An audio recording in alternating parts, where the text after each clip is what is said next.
Oh no! Okay, listen, just so you know, Okay. I'm drunk. When Marilyn Monroe dazzled the screen with her iconic smile, few realized the intense personal demons she wrestled with behind the scenes, including a fierce battle with alcoholism. Join us as we uncover the stories behind the 10 worst alcoholics in Hollywood history, shedding light on the darker aspects of their lives that were often overshadowed by their fame. Number 10 on our list is Oliver Reed. Oliver Reed, with his captivating screen presence, entranced audiences with his portrayals of various notorious villains. Known for his striking blue eyes and the distinctive facial scars from a bar fight, Reed's exceptional acting talents were often overshadowed by his struggle with alcohol addiction. As Ridley Scott and others have noted, Reed gained significant recognition for his roles in the Three Musketeers trilogy, Oliver Twist, Treasure Island, and Gladiator, among his total of 120 films. Tragically, he passed away after completing his work on Gladiator, following a drinking challenge with Royal Navy sailors at a pub in Malta. Ridley Scott had personally chosen Reed for the memorable role of Proximo in Gladiator, on the condition that Reed would abstain from alcohol during filming. However, according to his close friend Sir Christopher Lee, after consuming 8 drinks, Reed would transform into a difficult and distressing figure to witness. At the age of 35, Reed was involved in a nightclub altercation that ended with a group of men attacking him with broken bottles in the restroom. This attack left Reed with 63 stitches and permanent scars on his face, leading him to initially believe his film career was over. Despite these challenges, Oliver Reed continued to be the life of the party, embodying havoc incarnate. He visited a pub one evening before completing his last movie, Gladiator, where he consumed 8 bottles of beer, 3 bottles of rum, and several shots of whiskey. Sadly, he experienced a heart attack and passed away shortly thereafter. Reflecting on his tumultuous life, Reed often expressed one regret: not having emptied every pub of its drinks and not having slept with every woman on the planet. Like Oliver Reed, who shrugged off warnings about the dangers of his drinking, at number 9, we have Richard Burton, a man immersed in the world of showmanship. Richard Burton, with his dynamic acting style, baritone voice, and high-profile relationship with Elizabeth Taylor, was often seen as the worthy successor to the legendary Laurence Olivier. Even today, his brilliance shines through in remarkable performances like his Oscar-nominated role in Who's Afraid of Virginia Woolf. However, old habits die hard. Burton confessed to starting his journey with alcohol at the young age of 12, and at his worst, he was consuming up to 3 bottles a day. The impact of his excessive drinking became evident during the filming of The Klansman, where he struggled to maintain his balance and often had to shoot scenes from a seated or reclined position. Off-screen, his behavior was equally troubling. Once, upon hearing a rumor of a shark sighting, he fearlessly downed 21 shots of tequila before diving into the sea. In 1974, Burton's life hung in the balance after a harrowing bout of excessive drinking. Just a few years earlier, in 1970, doctors had warned him that his alcohol consumption would be his downfall. His self-destructive habit had caused his kidneys to swell to abnormal sizes, and a later surgical procedure in the early 1980s revealed that his spine was encrusted with crystallized alcohol.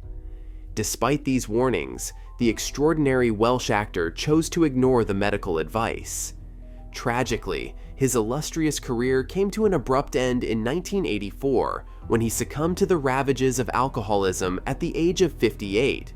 Number 8 on our list is Barbara Payton. In the early 1950s, Barbara Payton was undoubtedly a rising star. She was a promising B-list actress with connections to famous men like Bob Hope and her husband, French actor Franchot Tone. However, her career took a downturn, leading her into a spiral of alcoholism. This resulted in the loss of her beauty, her livelihood, and multiple run-ins with the law for public intoxication, writing bad checks, and engaging in prostitution. Hailing from a small town in Minnesota, this stunning blonde ventured to Hollywood and quickly became one of the most prominent stars of the 1940s and 1950s. She shared the screen with renowned actors like James Cagney, Gary Cooper, and Gregory Peck. However, Peyton's personal life was a chaotic mess. She had numerous affairs, many of which involved violent relationships, shoplifting, prostitution, and frequent encounters with the police. By the 1960s, her battles with alcoholism had worsened, giving her a fleeting sense of stability in an otherwise troubled life. Peyton's life deteriorated further when she lost custody of her son due to her immoral lifestyle. In 1962, she faced charges of public intoxication after being found sleeping at a bus stop on Sunset Boulevard, wearing only a coat and a bathing suit. That same year, she was arrested for disorderly conduct while intoxicated during a rowdy afternoon party. Soon after, she began spending countless evenings in bars and pubs. Tragically, at just 39 years old, she was found dead from heart and liver disease, her appearance so drastically changed that she was difficult to recognize. Next at number 7, we turn to John Barrymore, the celebrated actor from the illustrious Barrymore family, a prominent figure in the early 1900s. John Barrymore was widely regarded as one of the greatest actors of his time, known for his remarkable interpretations of Shakespearean roles and his captivating performances as Mr. Hyde and Sherlock Holmes. Despite his acclaim, Barrymore's life was marked by his struggles with alcoholism, a challenge that began with his troubled upbringing and grew more intense in his later years. There's a notorious story about Barrymore being caught by his second wife attempting to drink her cologne. In 1933, he starred in the successful comedy film Dinner at 8, directed by George Cukor, where he played one of his earliest roles as an alcoholic actor. Sadly, his career began to suffer in the years that followed due to his worsening alcoholism, which severely affected his memory. By 1936, Barrymore had to rely on cue cards to complete his roles, signaling the decline of his professional journey. Many of his later roles depicted men sinking into lives of drinking and debauchery, mirroring his own struggles. In 1942, at the age of 60, he succumbed to cirrhosis, kidney disease, and chronic edema, passing away shortly after.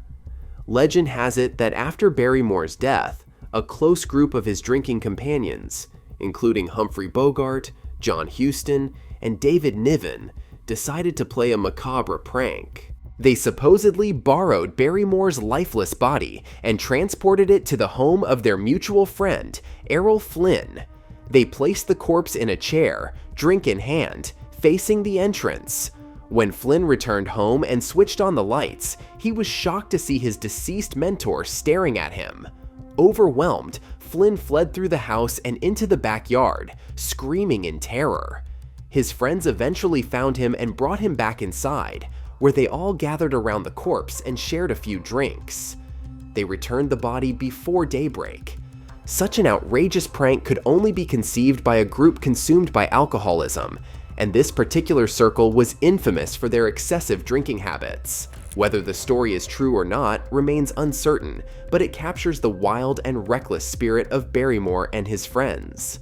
Next up at number 6 on the list is Jan Michael Vincent, a Hollywood heartthrob known for his striking looks and his role in the popular TV series Airwolf.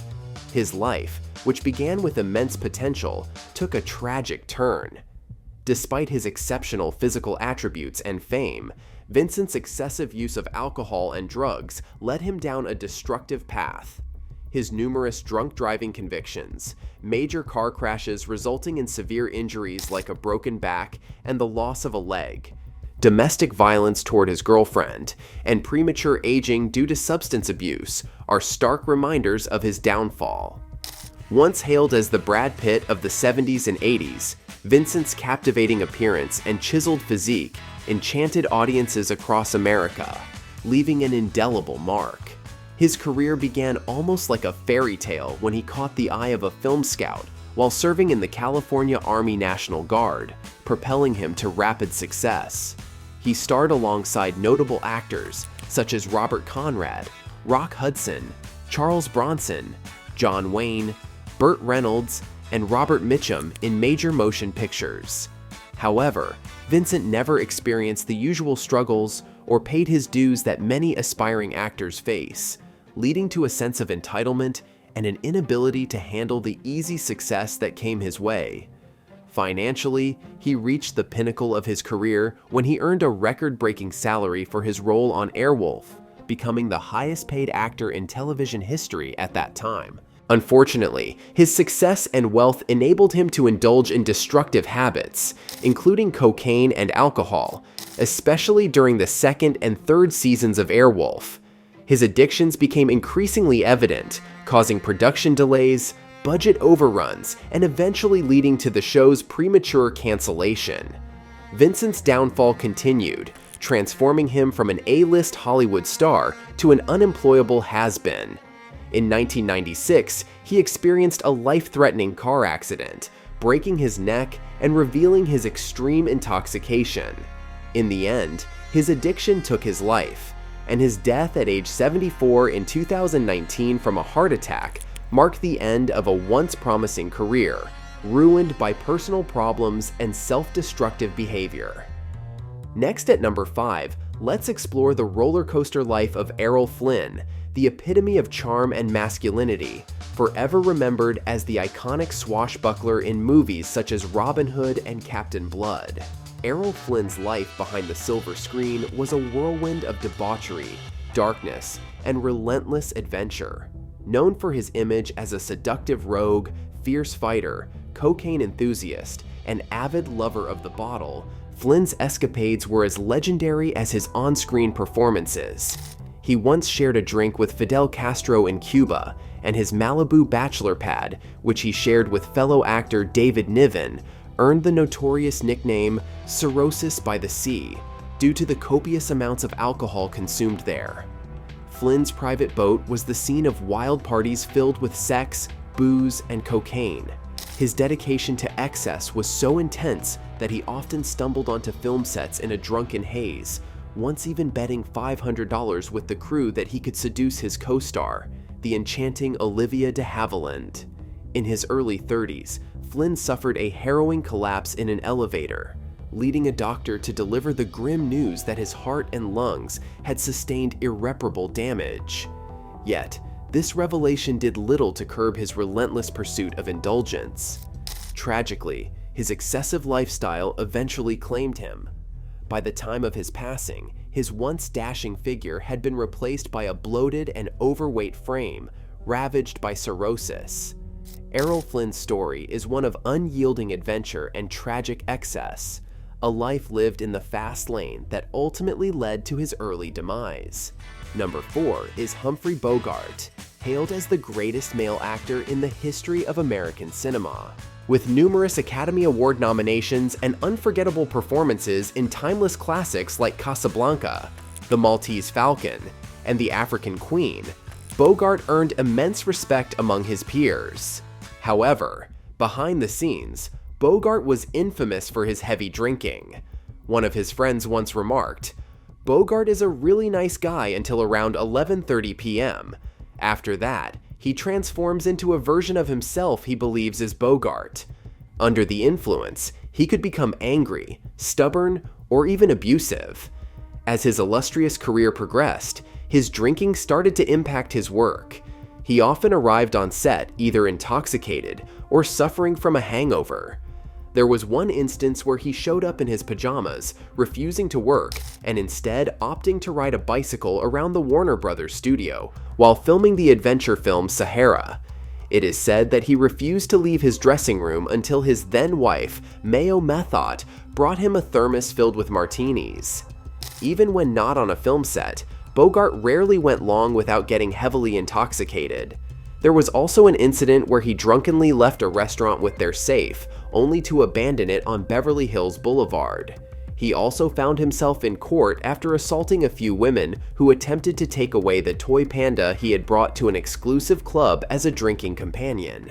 Despite drinking with actors like Richard Burton and Frank Sinatra, Bogart frequently found himself in trouble and was eventually barred from pubs, bars, and clubs. His persistent love for drinking and smoking took a toll on his health in his later years. In 1956, He was diagnosed with cancer and passed away shortly thereafter. Even during his final days, he could still be seen holding a glass of sherry. Humphrey Bogart's story is one of cinematic brilliance overshadowed by personal demons, a legacy of timeless performances, and a life marked by excess. Number 3 brings us to Peter O'Toole, a celebrated actor with an impressive 8 Academy Award nominations and remarkable performances in acclaimed films like Lawrence of Arabia. On screen, O'Toole seemed to have an impeccable record, but his personal life painted a different picture. Early in his acting career, O'Toole had a reputation for indulging in alcohol, particularly during the filming of Lawrence of Arabia. His drinking escapades in Beirut, Lebanon became legendary, and he was reportedly intoxicated throughout the entire production of the 1964 classic Beckett. There was even an incident where he took a date to watch a play in Soho, only to realize he was the star of the show. O'Toole and his drinking companions were known for their frequent bouts of intoxication. He fondly recalled occasions like having a beer in a Parisian pub and waking up in Corsica the next day. He even claimed to have learned about John F. Kennedy's assassination 22 years after it happened, showcasing his obliviousness due to his inebriation. Eventually, O'Toole gave up drinking after experiencing abdominal pain and receiving warnings about the detrimental effects of alcohol on his health. However, the damage had already been done. In his later years, his once remarkable appearance visibly deteriorated, and in 2013, he passed away in a London hospital, ravaged by years of heavy drinking and chain smoking. Number 2 on our list is W.C. Fields, whose full name is William Claude Dukenfield, a renowned actor and one of America's greatest comedians. Known for his impeccable timing and humorous grumpiness, he seamlessly blended his real-life persona with his on-screen characters. Fields is particularly remembered for his unique nasal voice, unsociable nature, and affinity for alcohol. Despite achieving stardom in his mid-50s, his career and life almost came to a premature end just a few years later due to his severe alcoholism. Reports suggested he consumed over 2 quarts of gin daily, leading to severe health issues such as delirium tremens. After barely making it through films like Poppy in 1936 and The Big Broadcast in 1938, Paramount dropped him. Despite his ongoing struggle with alcohol, Fields experienced a lengthy recovery period during which he became a regular on the popular radio show Chase and Sanborn Hour in 1937, starring ventriloquist Edgar Bergen and his wooden sidekick Charlie McCarthy. Fields' comedic banter with McCarthy became legendary on radio, providing him solace in the relatively effortless work of radio broadcasting. This radio success helped maintain his status as a star while his health gradually improved, eventually allowing him to make a comeback in films in the final 22 months of his life. Fields resided at the Los Encinas Sanatorium in Pasadena, California. Ironically, on Christmas Day 1946, the holiday he claimed to despise, he suffered a massive gastric hemorrhage and passed away at the age of 66.